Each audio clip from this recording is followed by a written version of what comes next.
Hello dear students.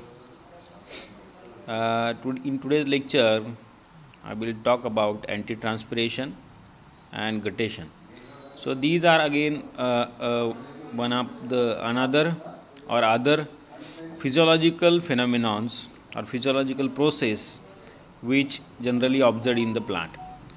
In last lecture friends, we have talked about transpiration, and to avoid this transpiration some of the antitranspirants, it means they may be the chemicals or some physical uh, agents, they are to be used for check out the transpiration, to stop the transpiration किंवा मग थोडक्यात transpiration rate कमी करण्यासाठी अशा प्रकारची काही foliar spray असेल किंवा मग ग्रोथ हार्मोन्स असतील याचा वापर केला जातो ट्रान्सपिरेशन कमी होण्यासाठी. आता ट्रान्सपिरेशन तुम्हाला समजलं, ट्रान्सपिरेशन जे आहे हा एरियल पार्टमधून जे काही प्लांटचा एरियल पार्ट आहे, पर्टिक्युलरली लीव्ज, त्या लीव्जमध्ये असणारे किंवा लीव्जच्या सरफेसवरती असणारे जे काही स्टोमॅटा आहेत, तर ओपन स्टोमॅटा कंडिशनमध्ये जे काही वॉटरचा लॉस होतो त्याला आपण म्हटलं ट्रान्सपिरेशन. तर याच्यामध्ये anti transpirants they are generally chemicals which were applied to plant retard transpiration or to check out the transpiration. So these antitranspirants, like say for example some of the metabolic inhibitors and growth hormones like abscisic acid, herbicides, fungicides, silicon, salicylic acid, phenyl mercuric acetate, right, PMA. So these various chemical agents are to be used for as a antitranspirants. मग आता अँटीट्रान्सपिरंट्स काम कसे करतात, तर याप्रमाणे हे जे काही समजा आपण फोलियर स्प्रे करण्यासाठी हे जे काही यातले काही एजंट्स वापरले, तर फोलियर स्प्रे म्हणजे काय की पानांवरती एक स्प्रे करायचं, जसं फवारणी करतो आपण पानावरती, तशी फवारणी केल्यानंतर एकतर समजा आता फिनाईल मर्क्युरी ॲसिटेट जे आहे त्यामुळे आपल्याला पुढे त्याचा एक थीन असा एक शीट त्या लीव्जवरती तयार झालेलं पाहायला मिळतं. थीन लेयर, पातळसा एक पापुद्रा प्रत्येक पानावरती तयार होईल आणि त्यामुळे काय होईल, त्यातनं वॉटर जे आहे ते इव्हॅपरेट होणार नाही, ट्रान्सपरंट होणार नाही आणि त्यामुळे ट्रान्सपिरेशनचा रेट कमी झालेला आपल्याला दिसतो. आणि दुसरा आहे ॲब्सिसिक ॲसिडचा वापर केला. ॲब्सिसिक ॲसिडमुळे काय होतं, स्टोमॅटा जे आहेत ते क्लोज होतात. पण आता जर काही थोड्याफार अगदी मायन्यूट किंवा अगदी मायक्रो कॉन्सन्ट्रेशनमध्ये जर का ॲब्सिसिक ॲसिडचा स्प्रे केला प्लांटच्या लीव्जवरती, तर अशा वेळेला त्या ज्या काही स्टोमॅटा आहेत त्या स्टोमॅटामध्ये ऑस्मॉटिक फ्लक्च्युएशन कमी होईल आणि त्यामुळे स्टोमॅटल गार्ड सेल ज्या आहेत त्या पार्शियली क्लोज झालेल्या आपल्याला पाहायला मिळतात. तर यानुसार काही हे अँटीट्रान्सपिरंट यूज केले जातील. त्यापैकी कार्बन डायऑक्साईडचं सुद्धा प्रमाण जर वाढवलं प्लांटच्या आजूबाजूला तरीसुद्धा they will stop the transpiration. Okay, but it should बी म्हणजे याला काय म्हणतात, हे कधी शक्य आहे, only in the glass houses, बरोबर. आता अँटी ट्रान्सपिरंट जे आहेत हे अँटी ट्रान्सपिरंट कसे असावेत हे पण आपण काल लास्ट लेक्चरला आपण डिस्कस केलं. जसं की कुठलाही अँटी ट्रान्सपिरंट असेल किंवा जे काही एजंट असेल तो नॉन टॉक्सिक असावा, प्लांटवरती त्याची कोणतीही टॉक्सिक रिॲक्शन होणार नाही याची त्याच्यामध्ये त्या प्रकारची कॅरेक्टरिस्टिक असावी, प्रॉपर्टी असावी. त्याचबरोबर नॉन परमनंट डॅमेज त्याच्यापासून स्टोमॅटाला झाले नको व्हायला किंवा होणार नाहीत अशा प्रकारचा अँटी ट्रान्सपिरंट असावा. म्हणजे कायमस्वरूपीच स्टोमॅटा पार्शियली क्लोज झाले तर तितक्या मोठ्या प्रमाणामध्ये पुन्हा गॅसेसचं एक्सचेंज होणार नाही, फोटोसिंथेटिक रेटवरती त्याचा परिणाम होईल. So it should be non permanent. Then specific effect त्याचा फक्त पर्टिक्युलरली त्या guard cell, stomatal guard cell जे आहेत त्यावरतीच त्याचा इफेक्ट व्हायला हवा. And these chemicals should be economically and easily available, बरोबर. So these should be some essential features for ideal anti transpirant. मग अँटी ट्रान्सपिरंटचा यूज कुठे आणि कसा केला जाईल. आता प्रत्येक प्लांटवरती किंवा सगळे जे काही कॉमन प्लांट आहेत त्या ठिकाणी आपण अँटी ट्रान्सपिरंट्स वापरू शकणार आहे का, नाही.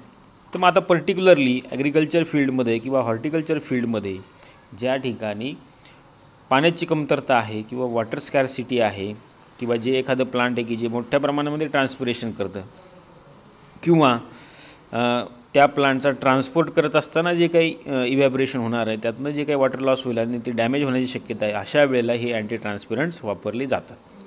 पहिली गोष्ट बघा, anti transpirants they are generally used in higher water demanding crops, की ज्या प्लांटला जास्त प्रमाणामध्ये वॉटरची आवश्यकता आहे आणि तितक्याच प्रमाणामध्ये पुन्हा ट्रान्सपिरेशनसुद्धा होते, तर अशा प्रकारच्या प्लांटवरती हे अँटी ट्रान्सपिरंट्स वापरले जातील, की जेणेकरून काय होईल, इव्हॅपरेट होणारं किंवा ट्रान्सपिरेशनच्या थ्रू लॉस होणारं वॉटर जे आहे ते थांबेल आणि त्या प्लांटला मोठ्या प्रमाणामध्ये वॉटरची अवेलेबिलिटी झालेली दिसेल, ज्या ठिकाणी ऑलरेडी वॉटरचं प्रमाण कमी आहे, समजा अशाच ठिकाणीसुद्धा. दुसरी कंडिशन अशी की anti transpirants they are use during the transport of fruits, even the trees or even the seedlings, or जे काही रोपं वाहतूक केली जाते एका ठिकाणी दुसऱ्या ठिकाणी रोपाची वाहतूक केली जाते बघा, मग अशा वेळेला किंवा फळांवरती हे जर काही अँटी ट्रान्सपिरंट जर काही स्प्रे केले तर त्या फळांमधून, भाज्यांमधून किंवा फुलांमधून किंवा मग त्या प्लांट सीडलिंगमधून वॉटर जे आहे ते लॉस होणार नाही आणि ते तसंच ताजंतवानं किंवा फ्रेश कंडिशनमध्ये राहिलेलं आपल्याला दिसेल. तिसरी असं बघा, anti transpirants they can save several fruits from cracking by reducing the water absorption fruiting during the rainfall. पावसाळ्याच्या सीझनमध्ये बघा मोठ्या प्रमाणामध्ये वॉटर अपटेक केला जातो प्लांटमध्ये आणि त्यामुळे काही बरेचशी काही फ्रूट आहेत प्लांटची की ती त्या ठिकाणी त्याच्यावरती क्रॅक्स आलेले आपल्याला दिसतील. म्हणजे जसं की फॉर एक्झाम्पल कॉमन बघा टोमॅटोवरती अशा चिरा पडलेल्या आपल्याला दिसतात पावसाळ्याच्या सीझनमध्ये. का तर मोठ्या प्रमाणामध्ये वॉटरचं त्या ठिकाणी ॲब्झॉर्प्शन होतं, टर्गर प्रेशर वाढतो आणि त्यामुळे टोमॅटोचे जे काही फ्रूट आहेत त्याच्यावरती आपल्याला चिरा पडलेले दिसतील. मग अशा वेळेला जर काय अँटी ट्रान्सपिरंट्स वापरले त्या फ्रूटवरती तर त्याच्यावरती अशा प्रकारचे क्रॅक्स येणार नाही. याचबरोबर film forming anti transpirants are also used on some ornamental plants. शोभेची झाडं जी आहेत, इनडोअर प्लांट असतील किंवा आउटडोर प्लांट असतील, त्याच्यावरती एक थिन अशी फिल्म तयार होईल किंवा पातळसा पापुत्र तयार होईल, अशा प्रकारचे काही अँटी ट्रान्सपिरंट्स वापरले जातात की ज्यामुळे डेसिकेशन किंवा डिलेड इरिगेशन जे आहे, म्हणजे उशिरा समजा कधी आपण पाणी देणं कधी शक्य होत नाही प्रत्येक दिवशी काही प्लांटला, घरामध्ये लावणाऱ्या, घराच्या आजूबाजूला लावणाऱ्या, अशा वेळेला जर या ठिकाणी अँटी ट्रान्सपिरंट्स वापरले तर त्या ठिकाणी त्या प्लांटमध्ये पाणी जे आहे ते तसं आतमध्ये कन्झर्व राहील. Anti transpirants are also use to plugged flowers. बरोबर, गुलाब, जरबेरा असेल, कार्नेशियन असेल, वेगवेगळ्या प्रकारची जे काही शोभेची फुलांची जी वाहतूक केली जाते, अगदी एक्सपोर्ट होतात परदेशामध्ये, फॉरेन कंट्रीमध्ये एक्सपोर्ट होतात, तर त्याला भरपूर मोठा कालावधी लागत असतो. मग तेवढ्या कालावधीपर्यंत जर काही समजा ही प्लांट किंवा फ्लावर्स फ्रेश ठेवायची असतील तर त्यावरती अँटी ट्रान्सपिरंट्स फवारले जातात.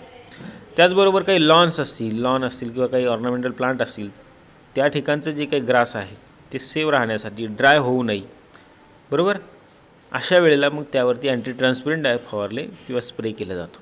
तर अशा वेगवेगळ्या ठिकाणी महत्त्वाच्या ठिकाणी एकच लक्षात घ्या की पाण्याची कमतरता आहे, वॉटर स्कॅर्सिटी आहे आणि प्लांटमधून मोठ्या प्रमाणामध्ये पुन्हा ट्रान्सपिरेशन होत असेल, अशा वेळेला जर काही थांबवायचं असेल ट्रान्सपिरेशन आणि ती पाण्याची बचत करायची असेल आपल्याला, तर आर्टिफिशियली किंवा ह्युमन बिईंगच्या याच्यातून अँथ्रोपोजेनिक ॲक्टिव्हिटीमधून हे जे काही अँटी ट्रान्सपिरंट जे आहेत हे स्प्रे केले जातात आणि त्यानुसार आपल्याला ट्रान्सपिरेशनचा रेट जो आहे तो कमी किंवा थांबवता येतो. ओके, आता दुसरी एक फिजिओलॉजिकल प्रोसेस आहे बघा, that is known as guttation. Guttation means what? In some plants, say for example like tomato, strawberry, colocasia, garden nasturtium, अशा काही प्लांटवरती किंवा इवन तुम्ही आता हिवाळ्याच्या सीझनमध्ये पाहाल तर बऱ्याचशा काही प्लांटच्या लीव्सच्या टोकावरती दवबिंदू तयार झालेले आपल्याला दिसतील. दवबिंदू याचा अर्थ काय की वॉटर ड्रॉपलेट्स अशी ऊज आऊट झालेले आपल्याला दिसतात आणि त्या ठिकाणी आपल्याला हे दवबिंदू तयार झालेले पाहायला मिळतील. तर ही जी काही प्रोसेस आहे that is known as guttation. So in these water droplets are ooze out from the uninjured margins. म्हणजे बघा त्या ठिकाणी कोणतंही कट झालेला नसतो किंवा एखादं प्लांटचं लीफ कट झालं असेल किंवा काय आलं असेल, तर अशा वेळेला मात्र मग त्यातनं वॉटर सॅप जो आहे तो बाहेर पडलेला आपल्याला दिसतो. पण अनइंज्युअर्ड मार्जिन जी असेल लीव्हची त्यातूनही काही वेळेला असा वॉटर सॅप बाहेर पडलेला आपल्याला दिसेल. These phenomenon generally these water droplets are ooze out through the main mid vein, हे की नाही. व्हेन्स असतील, त्या लिव्जवरती ज्या काही व्हेन्स आहेत त्या व्हेन्सच्या थ्रू हे वॉटर ड्रॉपलेट्स बाहेर आलेले आपल्याला दिसतात. So this process is called as guttation. मग बघा इथे डायग्राममध्ये तुम्हाला लक्षात येईल की काही लिव्ज आहेत, त्या लिव्जच्या टोकावरती आपल्याला असे दवबिंदू तयार झालेले दिसतात आणि ते प्रूव्ह करण्यासाठी त्याच्यावरती एक ग्लासचा चेंबर ठेवला आहे आणि त्यानुसार मग हे आतून जो काही वॉटरचा प्रेशर आहे त्यानुसार हे दवबिंदू त्यावरती तयार झालेले आपल्याला दिसतात. So this process takes place at higher during morning. बघा सकाळी सकाळी पहाटे शक्यतो आपल्याला ही प्रोसेस जास्त प्रमाणामध्ये पाहायला मिळते. पहाटे जास्त दवबिंदू आपल्याला झाडांवरती किंवा गवतावरती तयार झालेले दिसतात. So morning when the rate of water absorption and root pressure is higher while transpiration is very low. मग अशा वेळेला ट्रान्सपिरेशन कमी असतं. सकाळी अगदी थंड वातावरण असतं बघा, उन्हाळा असू तर कुठल्याही सीझनमध्ये सकाळी पहाटे ट्रान्सपिरेशनचा रेट कमी असतो आणि वॉटर ॲब्झॉर्प्शन आणि रूट प्रेशरचं मात्र त्यावेळेला जास्त असतं. आणि त्यामुळे water drops consist of many inorganic as well as organic substances. आता हे जे काही वॉटर ड्रॉपलेट्स आहेत हे या ठिकाणी राईट साईडला एक जी काही फिगर दाखवली that is known as the hydathodes. त्याला हायडॅथोड असं म्हणतात. या हायडॅथोडमध्ये लूज सेल ऑर्गनायझेशन आपल्याला पाहायला मिळेल आणि त्यातून डायरेक्टली त्या गार्ड सेलच्या थ्रू हे वॉटर ड्रॉपलेट जे आहे ते बाहेर पडलेले आपल्याला दिसतात. And after drying of these water droplets these inorganic substances are remain on the leaves. आणि त्यानुसार आपल्याला काही खरबडीत किंवा काही सॉल्टी नेचर आपल्याला त्या लिव्जच्या टोकावरती तयार झालेलं दिसेल मार्जिनवरती. तर ही एक प्रोसेस आहे that is guttation, where the water droplets are ooze out from the uninjured margin of leaves specifically through the veins, and this process is called as the guttation. Okay, so this usually happen at the morning time when the transpiration rate is low. So it is again depend on transpiration and absorption of water. Okay, so this is very simple phenomenon. So this guttation is associated with special type of stomata. म्हणजे जी काय आपण आता वरती जी figure बघितली इथे right साईडला हे एक स्टोमॅटल टाईपच आहे. त्या लिपच्या टोकावरती जे काही म्हणजे बघा तुम्ही बारकाईने जर एखादं लिप बघितलं तर त्याच्या टोकावरती बारीक आपल्याला व्हाईट कलरचे असे स्पॉट दिसतील ज्या ठिकाणी व्हेन जी संपते. So they are the special type of stomata known as the hydathodes. They has a pore present at margin of leaves and they are called as water stomata or simply called as hydathode. So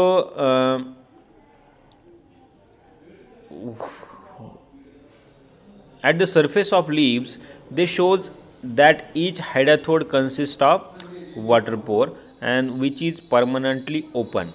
Okay, it's not like a stomatal guard cell. It is permanently open as a pore and through that the water will be excess pressure water. Pressure ज्यावेळेला त्या वॉटरवरती येतो किंवा आतमध्ये inside sale plant लिव्जमध्ये जे काही pressure निर्माण होईल त्यानुसार प्रेशर निर्माण होऊन याप्रमाणे ooze out water droplets ooze out झालेले आपल्याला दिसतील. So below there a small cavity followed by a loose tissue called as the epithem and it is close association with end of the vascular elements of the veins, and under higher root pressure the water is given to epitheme by xylem of veins. From epitheme water is released into cavity where the water filled in the cavity and finally it begins to ooze out in the form of watery drop through the water pores. म्हणजे काय थोडक्यात एक त्याचं structure आहे की त्या स्ट्रक्चरच्या through loose bounded sale जे आहे त्या लूजली सेल्समधून मोठ्या प्रमाणामध्ये वॉटर जे आहे ते इपिथेमच्या थ्रू बाहेर पडलेलं आपल्याला दिसतं. म्हणजे हा एक सुद्धा वॉटरचा लॉस आहे पण हा कमी प्रमाणात आहे. फक्त मॉर्निंग कंडिशनला किंवा अगदी मॉर्निंग टाईमलाच फक्त काही सीझनमध्येच आपल्याला हा फेनॉमिनॉन फिजिओलॉजिकल फेनॉमिनॉन पाहायला मिळतो. That is we called as guttation. Okay, so अशा प्रकारे काही प्रोसेसेस आहेत. आता फायनली आपण दोन टर्म बघितलं बघा, ट्रान्सपिरेशन आणि गटेशन. दोन्हीमधून वॉटरचा लॉस होतो पण त्याच्यामध्ये काय फरक आहे हे आपल्याला लक्षात येईल. But previously anti transparent like colourless plastic, silicone oil ज्याची लो व्हिस्कोसिटी वॅक्सेस असतील, abscisic acid, phenyl mercuric acid they can retard as a transpiration and they are use as a anti transpirant. मग आता ट्रान्सपिरेशन आणि गटेशनमध्ये काय difference आहे हे आपल्याला इथं बघता येईल बघा. So in transpiration water is lost from aerial part of the plant in the form of invisible water vapors. बघा, नो डाऊट एरियल पार्ट जो आहे प्लांटचा त्याच्या थ्रूच वॉटरचा लॉस होतो, पण it is in the form of invisible water vapours. Second one is in guttation. watery solution ooze out from uninjured margins. म्हणजे कुठल्याही त्या ठिकाणी जखम किंवा इजा झालेली नाही, पण अनइंज्युअर्ड मार्जिन्स आहेत, ज्या ओपन पोअर्स आहेत, त्या ओपन पोअरच्या थ्रू डायरेक्ट वॉटरी म्हणजे लिक्विडच्या स्वरूपात जे काही वॉटर ड्रॉपलेट्स बाहेर पडतात त्याला म्हणले आपण गटेशन. दुसरा डिफरन्स असा आहे की it occurs in all vascular plants. Transpiration is occurs in all vascular plants, but guttation is occurs only in some of the angiospermic plant like strawberry garden, nasturtium किंवा कोलकेशिया, टोमॅटो किंवा अशा काही specific काही ठराविक प्लांटमध्येच आपल्याला ही phenomenon पाहायला मिळते. तिसरा डिफरन्स असा आहे की ट्रान्सपिरेशन जे आहे ते transpiration occurs mostly through stomata and it may also take place through cuticle and lenticels. It occurs only through the hydathode. Okay, transpiration occurs through the stomata, but guttation is occurs through the hydathode. Usually it takes place throughout the days. And its rate being maximum at noon. So usually it takes place only early in the morning when root pressure and root rate of the water absorption at higher, right? Usually what transpiration takes place throughout the day, in the whole day, or even the outer atmospheric temperature is higher. At that condition transpiration rate will be higher. But in gradation it is only happened in the early in the morning and when the root pressure and rate of water absorption is higher only, right? So this is the simple difference between transpiration and guttation. So these are the two physiological processes and in which you can observe the water loss.